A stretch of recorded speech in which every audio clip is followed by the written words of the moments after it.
नमस्ते दोस्तों। क्या आप जानते हो कि ट्रंप हर जगह क्यों छाया हुआ है? क्या आपको पता है कि ट्रंप हर वॉर में मीडिएटर का काम क्यों कर रहा है? क्या आपको पता है कि ट्रंप हर जगह अपनी टांग क्यों अड़ा रहा है? वो कहता है कि इंडिया और पाकिस्तान का वॉर भी उसी ने रुकवाया था।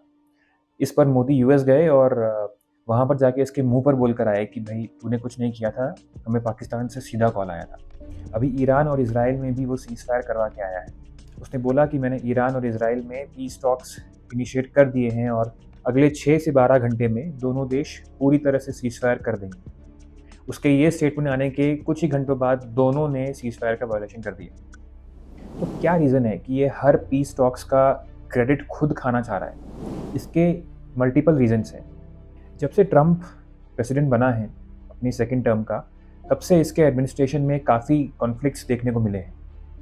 काफ़ी डिसएग्रीमेंट्स हो रहे हैं इसी के पॉलिटिकल लीडर्स और कांग्रेसमैन और एग्जीक्यूटिव्स के बीच में। हम सब जानते हैं कि इलॉन मस्क भी ट्रंप की एडमिनिस्ट्रेशन से जुड़ने वाला था। और ये फ़ोटो तो आप सबने देखी होगी जहाँ पे ट्रंप इलॉन मस्क के बेटे को हेलीकॉप्टर में राइड देने के लिए लेके जा रहा है। इसके कुछ ही दिनों बाद ट्रंप का स्टेटमेंट था कि अब इलॉन मस्क उसकी एडमिनिस्ट्रेशन का हिस्सा नहीं है। सबसे पहले ट्रंप ने जब प्रेसिडेंट बनने के बाद सबसे पहले उसने पूरी दुनिया के देशों पे टैरिफ्स इम्प्लीमेंट कर दिए थे। वहीं से ये सारे डिसएग्रीमेंट्स शुरू हुए। उसके बाद ट्रंप ने यूक्रेन को मिलिट्री सपोर्ट प्रोवाइड किया। उसने कहा कि ये लो बॉम्ब्स और जाओ रशिया पर फोड़ दो।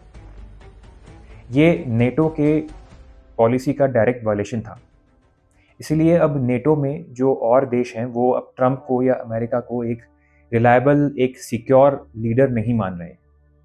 ट्रंप मेक इन अमेरिका पर भी जोर दे रहा है।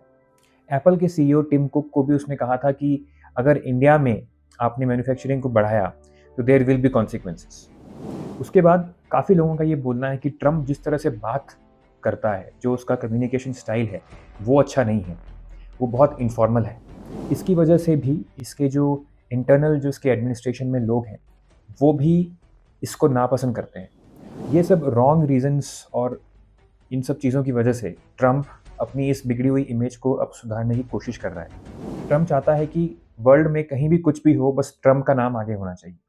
इसीलिए वो कहीं भी जाके कुछ भी बोलता है और उसको इतना बड़ा चढ़ा के दिखाता है कि वो अपने आप और ज़्यादा हेडलाइन और ज़्यादा ट्रेंडिंग में आने लगता है। पर आपको क्या लगता है कि इन सब कोशिशों के बाद इसकी ये इमेज सुधर पाएगी? कमेंट बॉक्स में ज़रूर बताइएगा। Thank you.